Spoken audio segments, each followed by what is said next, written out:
Hi Naveen garu. Hi అండి. How are you? Good. మీరు always చాలా హ్మ్. గుడ్ అండి. ఎందుకంటే హ్మ్. మేము రెగ్యులర్‌గా సోషల్ మీడియాలో చూస్తూ ఉంటాం కాబట్టి. సౌత్ ఇండియాలోనే అతి తక్కువ ధరలకి రత్నాలనందించే ఏకైక సంస్థ 6 JVR. అంటే సోహెల్ గారు చాలా ఏడ్చారు, హ్మ్. బాధపడ్డారు, ఎమోషనల్ అయ్యారు. బట్ మీరు దానికి చాలా సపోర్ట్ ఇచ్చారు. హ్మ్. సో, అంటే అది హార్ట్ టచింగ్ అనిపించిందా? అంటే లైక్ ఎగ్జాక్ట్‌లీ. దానికన్నా ముందు సోహెల్ గారు కాల్ చేసి ఇలా ట్రైలర్ రిలీజ్ అయింది. నువ్వు ట్రైలర్ రియాక్షన్స్ ట్రైలర్ ఎలా అనిపించిందో వీడియోస్ పెడతావా? పెట్టు అని చెప్పారు. నేను ఐ థాట్ ఓకే. నాకు ట్రైలర్ అంత నచ్చలేదు. సో, అది ఫోర్స్‌ఫుల్లీ ఎందుకు చెప్పాలి నేను నచ్చిందని. సో, అలా చెప్పలేదు నేను. సో, తెలిసిపోద్ది కదా ఫేస్‌లో ఈడేదో ఫేక్‌తున్నాడని చెప్పి తెలిసిపోదు. బట్ నేను ఆ వీడియో చూసినప్పుడు ప్రీ రిలీజ్ ఈవెంట్‌లో ఆయన నీల్ డౌన్ చేసి చెప్పారు కదా! అప్పుడు నేను అరే! ఇంత కష్టపడుతున్నాడు. ఈయనకి మనం ఏదో ఒకటి చేయాలని చెప్పి వీడియో పెట్టా. హానెస్ట్‌లీ పెట్టా. ఆ హానెస్టీ మీకు కనిపిస్తది ఆ వీడియోలో. అదే నేను వేరోళ్ళకి చేయాలంటే నేను డబ్బులు తీసుకుంటా. Because I am promoting your film కదా! బట్ నేను తీసుకోలేదు, మనీ తీసుకోలేదు, చేశా. బట్ ఇప్పుడు సినిమా బాలేదని కూడా రివ్యూ పెట్టా. సో, అది అదే, ఇది ఇదే. సో, ఇప్పుడేంటంటే there is controversy going on that Sohel garu నన్ను తిట్టారు.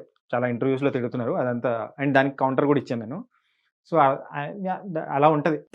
నాకు ఒక డౌట్ ఏంటంటే, ఒక రివ్యూ అంటే మీరు చాలా రివ్యూ ఇస్తారు, ఇండస్ట్రీలో వర్క్ చేశారు. అంటే మీకు కొన్ని కాలిక్యులేషన్స్ ఉంటాయి. చాలా హానెస్ట్‌గా, ఓపెన్‌గా మాట్లాడుతున్నారు కాబట్టి. ఫిలిం చాలామంది కష్టపడతారు, వర్క్ చేస్తారు, స్టోరీ బావుంటుంది. కొంతమందికి స్టోరీ నచ్చుతుంది. అంటే అందరి మెంటాలిటీస్ ఒకలా ఉండవు. మీకు నచ్చిన స్టోరీ నాకు నచ్చకపోవచ్చు. నాకు నచ్చింది వీళ్ళెవరికీ నచ్చకపోవచ్చు. మీకు నచ్చింది మా ఎవరికీ నచ్చకపోవచ్చు. హ్మ్. కదా! అంటే అలా ఉండేటప్పుడు జనాలకి అంటే ఎలాంటి స్టోరీస్ ఇప్పుడు లైక్ చేస్తున్నారంటారు? ఎలాంటి స్టోరీస్ నచ్చట్లేదు? అంటే మీ రివ్యూలో, మీ పాయింట్ ఆఫ్ వ్యూలో. అదే జనాలకి 'హనుమాన్' మూవీ నచ్చిందా మీకు? నచ్చింది. ఆ! పెట్టా కదా! బావుందని. చాలా కానీ ఇట్స్ బావుందని. ఎ వెరీ ఓల్డ్ దాంట్లో నా రివ్యూలోనే క్లియర్‌గా చెప్పా. హ్మ్. నాకేం నచ్చలేదు అని. హ్మ్. బట్ ఏంటంటే we are talking about reviews. Review అనేది అసలు ఇంపాక్టే చేయదు. ఇది చాలా పెద్ద పెద్దోళ్ళు చెప్తారు. 'రామ్ గోపాల్ వర్మ' లాంటోళ్ళు చెప్తారు. పెద్ద పెద్ద డైరెక్టర్స్ వీళ్ళందరూ చెప్తారు. ప్రొడ్యూసర్స్ కూడా ఒప్పుకుంటారు. సో, నేనేంటంటే ఇప్పుడు నాకు నచ్చింది మీకు నచ్చకపోవచ్చు అదంతా ఉంది కదా! ఇప్పుడు నేను ఏదో సినిమా బావుంది అంటాను. అది జనాలు చూడకపోవచ్చు కదా! ఏంట్రా నువ్వు చెప్పావు నాకు ultimately at the end of the video నేనేం చెప్తానంటే రివ్యూ, అరే! ఇది నా ఒపీనియన్. మీరెళ్లి చూడండి. మీ ఒపీనియన్ చెప్పమని చెప్తాను. ఎళ్ళకండ్రా సినిమాకని చెప్పలేదు ఎప్పుడు నేను. So, reviews don't matter. Cinema అహా! ఆ! అంటే what I am talking about అంటే అంటే మీరు ఎలాంటి రివ్యూ సినిమాలు నచ్చుతాయంట? చెప్పడం వల్ల ఇంపాక్ట్ అవుతుందన్ను. హ్మ్. బికాజ్ ఎంతమంది ఎన్ని రివ్యూస్ చెప్పినా జనాలు ఆ టైంకి సినిమాకి ఖచ్చితంగా వెళ్తారు. హ్మ్.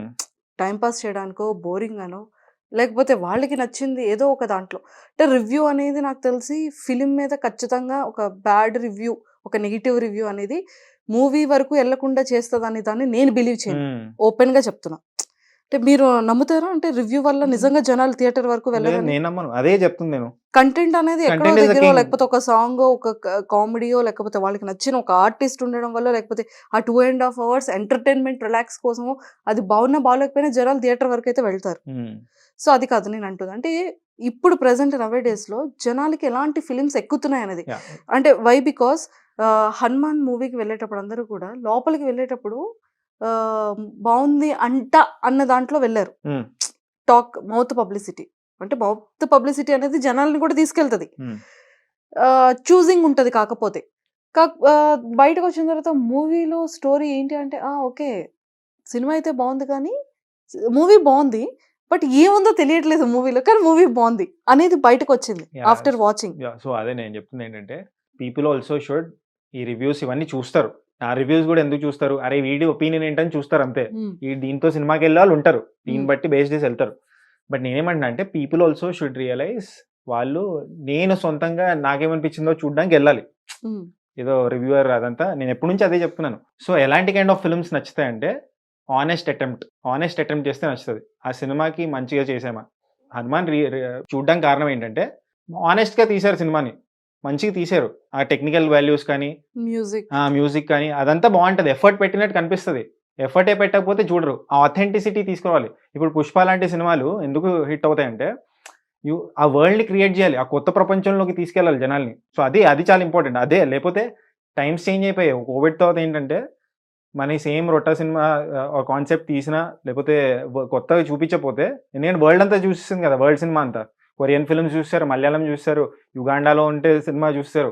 నై నైజీరియన్ ఫిల్మ్స్ ఏ ఇండస్ట్రీ సినిమా వదలరు. So, people have become more aware of world cinema. So అప్పుడు మనము కొత్తగా చేయాలి, కొత్తగా అటెంప్ట్ చేయాలి.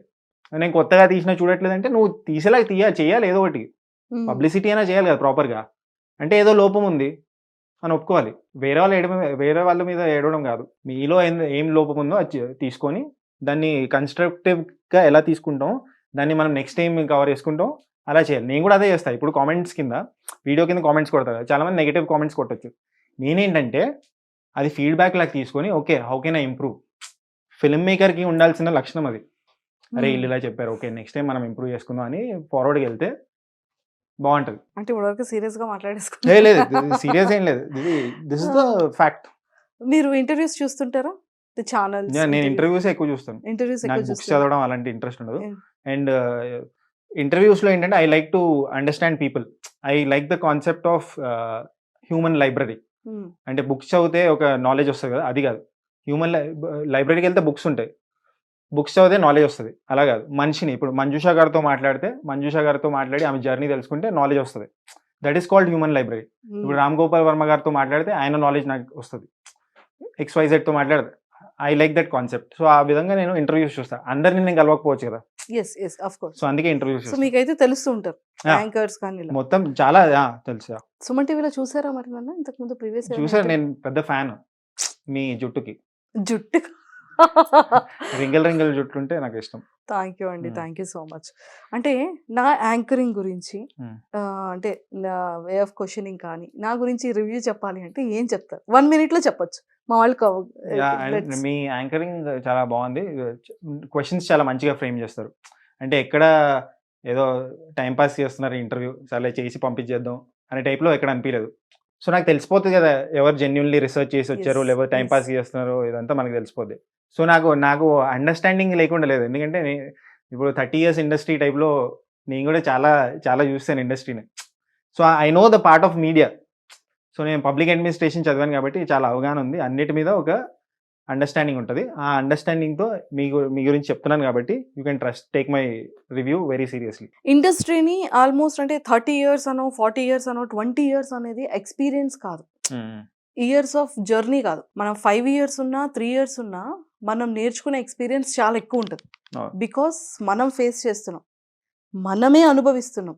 Everything good bad right wrong ఏదున్నా కూడా మన ఎక్స్పీరియన్స్. సో అంటే ఈ 6 ఇయర్స్ మీ జర్నీ ఫిలిం జర్నీలో మీరు నేర్చుకునేది ఏంటి? అంటే నేను అనవసరంగా వెళ్ళాను, బయటికి వచ్చేసారు అంటే వితౌట్ ఎనీ రీజన్స్ లేకుండా ఉండదు. ఐదర్ సంపాదించలేకపోవడం, లేదా రెస్పెక్ట్ లేకపోవడం, లేదా వాల్యూ లేకపోవడం, లేదా అనుకున్న కేటగిరీలోకి మీరు వెళ్ళలేకపోవడం, లేక కాంటాక్ట్స్ పిఆర్ లేకపోవడం, ఇలాంటివి ఖచ్చితంగా జరుగుతుంది. ఒక మనిషి సక్సెస్ వెళ్ళాలి అంటే నిజంగానే బ్యాక్గ్రౌండ్ ఉండాలి, సపోర్ట్ ఉండాలి. ఇదంతా ఉండాలంటారా ఇండస్ట్రీలో?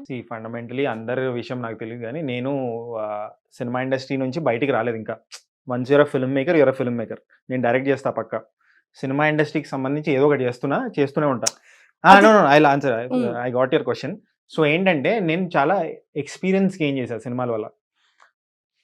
నేను when I entered in to film industry I was just 20 నా ఫస్ట్ ఫిల్మ్ వర్క్ చేసినప్పుడు. సో నాకేం తెలియదు. అంటే నేను షార్ట్ ఫిల్మ్స్ చేసా, దానికన్నా ముందు చాలా షార్ట్ ఫిల్మ్స్ చేసా. అవన్నీ క్వైట్ సక్సెస్ఫుల్ షార్ట్ ఫిల్మ్స్, చాలా వైరల్ అయిన షార్ట్ ఫిల్మ్స్. నేనేం నేర్చుకున్నాను అంటే opportunity is very big. Opportunity అనేది దొరకడం చాలా కష్టం. నా షార్ట్ ఫిల్మ్స్ చూసి నాకు ఆపర్చునిటీ ఇచ్చారు. ఇవ్వాల్సిన అవసరం లేదు. చాలామంది లక్షల మంది అసోసియేట్ డైరెక్టర్స్, అసిస్టెంట్ డైరెక్టర్స్ ఉంటారు.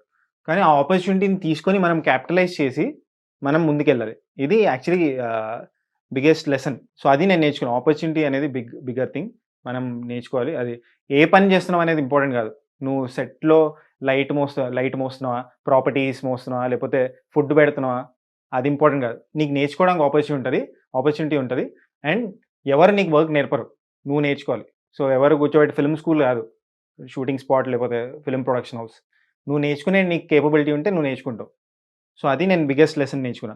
అండ్ నేను సినిమా ఇండస్ట్రీ నుంచి ఇంకా బయటికి రాలేదు. సినిమా ఇండస్ట్రీలో చచ్చే వరకు సినిమా ఇండస్ట్రీలోనే ఉంటా. ఇప్పుడు నేను చేసే కాంటెంట్ కూడా I'm telling my story.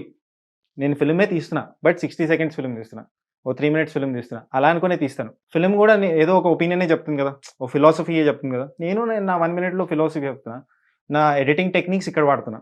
So ultimately ఒక 2 hours మూవీ తీస్తా ఫ్యూచర్లో. So these are all the things I learned. And cinema break ఎందుకు I took a sabbatical sort of thing. So అక్కడ ఎందుకు తీసుకున్నానంటే నేను స్టార్టింగే చెప్పాను ఏంటంటే నాకు ఎక్కడ ఎక్కువ రోజులు పని చేయాలని ఉండదు. బోర్ కొట్టేస్తే నేను లైట్ తీసుకుంటాను. ఇప్పుడు నేను ఒకవేళ సుమన్ టీవీ ఎంప్లాయ్ అయి ఉంటే మేబీ 1 ఇయర్ ఉండి వేరే పని చేసుకునేవాడిని. ఎందుకంటే నాకు బోర్ కొడుతుంది. ఎందుకంటే ఈ ఎన్వైరన్మెంట్ నాకు అలవాటు అయిపోతే ఐ వాంట్ సంథింగ్ న్యూ.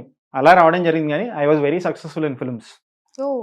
నేను కావాలంటే డైరెక్ట్ చేయమని నాకు ఆఫర్ కూడా వచ్చింది. కానీ నేను చేయలేదు. ఎందుకంటే I want to do things which come from my skin. లోపటి నుంచి రావాలి. ఏదో ఆర్టిఫిషియల్గా పైన చేద్దామని లేదు నాకు. The day I will get such script, అరే నేను పక్కా చెప్పాలి, నాకు నిద్ర రావట్లేదు ఇది చెప్పకపోతే అంటే అప్పుడు సినిమా చేస్తాను. అండ్ ఎన్నాళ్ళు అవుతుందండి యూట్యూబ్ స్టార్ట్ చేసింది? 1 ఇయర్ అవుతుంది. బోర్ కొట్టలేదా ఇంకా? లేదు అంటే అదే మీమ్స్ నేను 6 ఇయర్స్ నుంచి చేస్తున్నా. 6 ఇయర్స్ చేశాను, నేనే ఆశ్చర్యపోతున్నా 6 ఇయర్స్ నుంచి చేస్తున్నానని. ఎందుకు బోర్ కొట్టదంటే నేను నా జాబ్ లాగా తీసుకోలేదు. అది ఎప్పుడో ఒక న్యూ కదా, రోజు రోజుకు ఒక కొత్త content. నేను కొన్ని వారాలు 1 వీక్ దాకా పోస్ట్ కూడా అయిపోయినా కూడా people are there to see, చూడ్డానికి ఉన్నారు. సో అదెందుకు బోర్ కొడుతుంది? బోర్ కొట్టదు. Something like this which is very flexible, which demands you to be flexible, bore కొట్టదు.